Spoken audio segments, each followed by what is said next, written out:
Salut pour tous, eu soyez les bienvenus dans le programme Planète Équitable avec Ede Zanetti.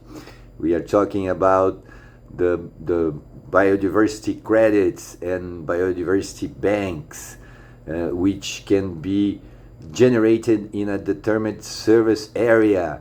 Before going into that, let's quickly remind us of our three major strategies for managing biodiversity in a determined territory. We talked about, common species. If you have a common species, you should invest on increasing productivity. That's what will assure its preservation. If we have a high genetic quality individual which is expressing it, then we will be preserving it for this reproductivity capacity.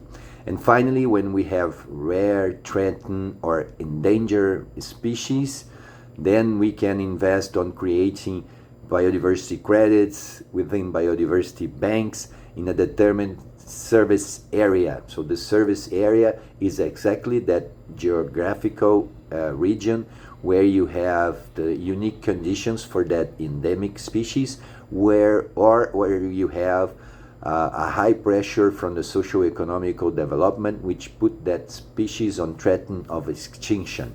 And I'm taking an example from the crown eagle here in a determined region in Brazil, a region between the states of Mato Grosso do Sul and Paraná in Brazil. We have a national park where this crown eagle has been extinct. It doesn't exist in nature any longer. And we have two organizations, a public and a private one, which are working to bring the species back into the region. So you have Itaipu, which is a major hydroelectric power plant here in Brazil. They have over 30 individuals of this crown eagle over there. So they are assuring that the species is preserved, probably because of the impact that the power plant had itself on the extinction of the species in the region.